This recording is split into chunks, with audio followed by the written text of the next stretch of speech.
जब जब इस धरती पर पाप असहनीय हो जाता है, तब तब देवी देवता के अवतार के रूप में कोई महाशक्ति इस धरती पर अवतार लेकर उस पाप का नाश करती है। शक्ति से सृजन होता है और शक्ति से ही विध्वंस। शक्ति के बल पर ही हम संसार में विद्यमान हैं। शक्ति ही ब्रह्मांड की ऊर्जा है। सनातन धर्म एवं संस्कृति के संवाहक, वेदों, पुराणों, शास्त्रों एवं उपनिषदों के ज्ञाता, गीता, गंगा एवं गायत्री के संरक्षक, मां महादुर्गा के परम साधक, परम ज्ञानी, महान चिंतक, दार्शनिक एवं वैज्ञानिक, सुप्रसिद्ध ज्योतिषाचार्य, हस्तरेखा, अंक शास्त्र एवं वास्तु विशेषज्ञ आचार्य स्वामी सुशील जी वर्षों वर्ष के गहन अध्ययनों एवं शोधों के उपरांत आपके लिए लेकर आए हैं। जय मां कामाख्या। आपका बहुत बहुत स्वागत है कामाख्या धाम में। संवत 2023 नूतन वर्ष की आपको बहुत बहुत बधाई हो और यह वर्ष आपके लिए मंगलमय हो। इसी कामना के साथ आइए आगे बढ़ते हैं और जानते हैं कि कन्या राशि में इस वर्ष क्या होने जा रहा है, क्या शुभता है, क्या अशुभता है और ऐसा क्या उपाय किया जाए कि जो अशुभता है वह दूर हो जाए। अर्थात आपको मां कामाख्या का वह चमत्कारिक उपाय बताएं जिससे कि यह संवत 2080 आपके लिए खुशियों से भर जाए। तो आइए प्रारंभ करते हैं उस महामंत्र के साथ जो कि मां कामाख्या का है। ओम कामाख्याय वरदे देवी नील पर्वत वासिने त्वम देवी जगत माता योनि मुद्रे नमस्तुते। कन्या राशि में बुध देव इसके स्वामी हैं और वह 16 मार्च से 30 मार्च के बीच में मीन राशि में प्रवेश करेंगे, अर्थात नीच के हो जाएंगे और सप्तम भाव पर आके विराजित होंगे।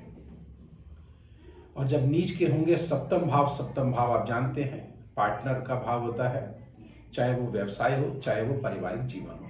अर्थात आपका पार्टनर निश्चित है उसके साथ मतभेद अवश्य होंगे और अगर आप व्यवसायिक हैं तो पार्टनरशिप के कार्य में निश्चिततः कोई ना कोई विघ्न, बाधा, संकट, कष्ट आ ही जाएगा और ऐसा ना हो इसके लिए क्या करें आइए जानते हैं और आगे बढ़ते हैं।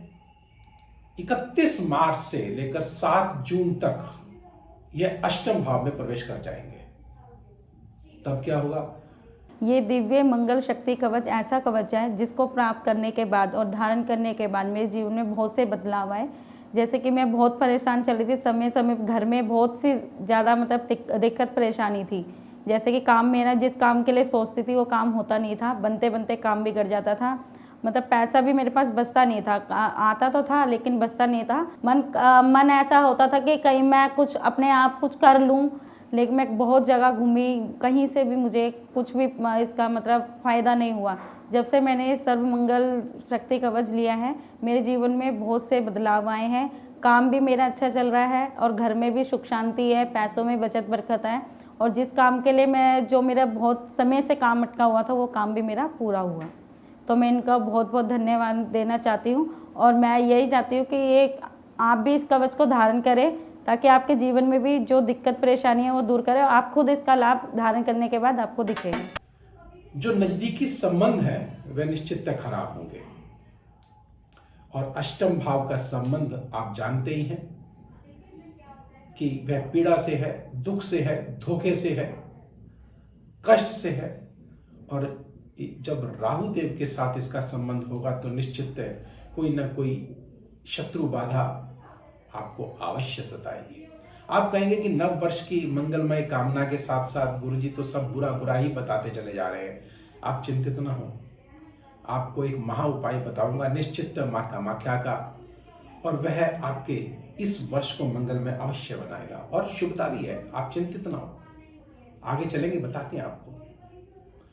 10 अक्टूबर से लेकर के 18 तारीख तक यह कन्या राशि में प्रवेश करेंगे, अर्थात लग्न में विराजित होंगे और तब आय में वृद्धि, बिगड़े कामों में आपको सुधार आपको दिखाई देगा नई नई योजनाएं आपकी बनेंगी, बुद्धि तीव्र होगी, व्यवसाय बढ़ेगा और हर प्रकार की मनोकामनाएं आपकी पूर्ण होती हुई दिखाई देंगी। निश्चित आप बिल्कुल भी ना घबराएं, ये एक समय ऐसा है जब आपके जीवन में एक चमत्कारिक बदलाव आएगा। और आइए अब हम बात करते हैं शुक्र देव की। तो शुक्र देव 3 नवंबर से 29 नवंबर तक कन्या राशि में प्रवेश करेंगे, जो कि लग्न में है। और भाग्येश के स्वामी, द्वितेश के स्वामी जब लग्न में आ जाएंगे तो भाग्य में उन्नति अवश्य होगी आपकी। धनेश के स्वामी, धन अवश्य प्राप्त होगा। पारिवारिक जीवन में निश्चित मधुरता आएगी, आनंद का माहौल बनेगा और कोई मंगल कार्य भी आपके घर में अवश्य होगा।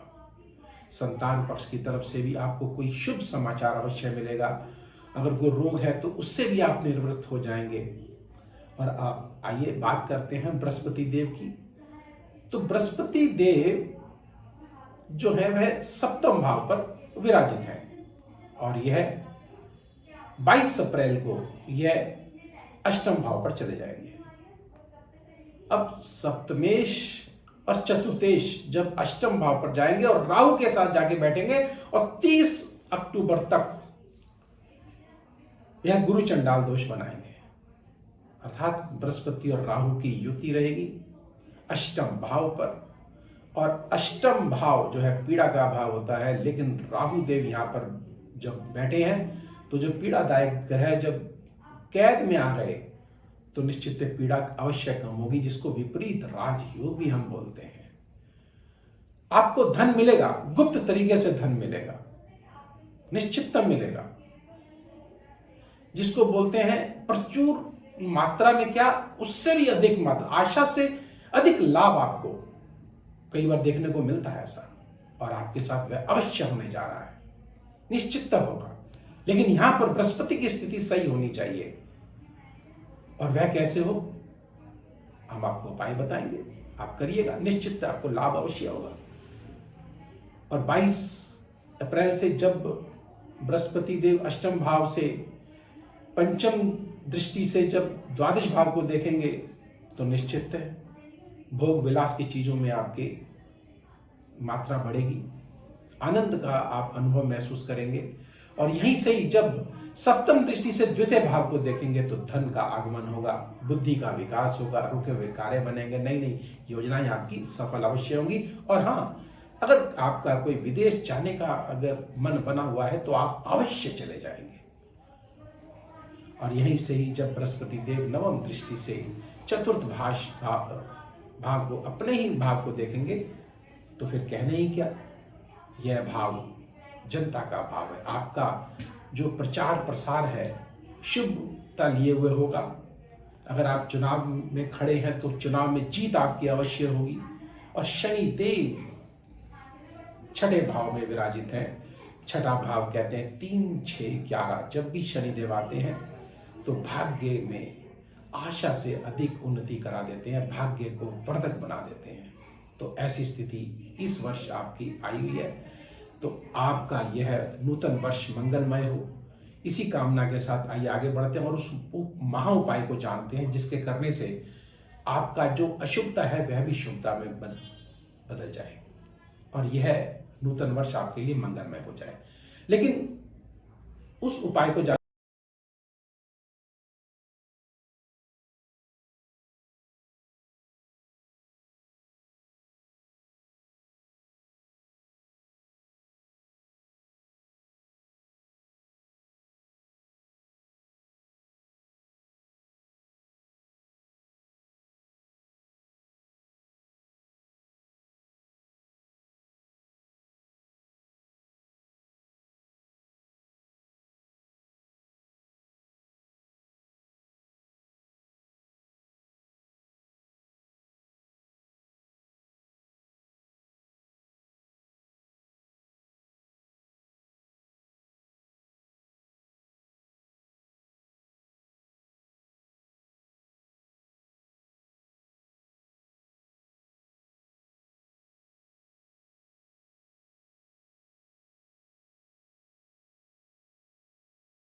हाय, आई एम रोहित।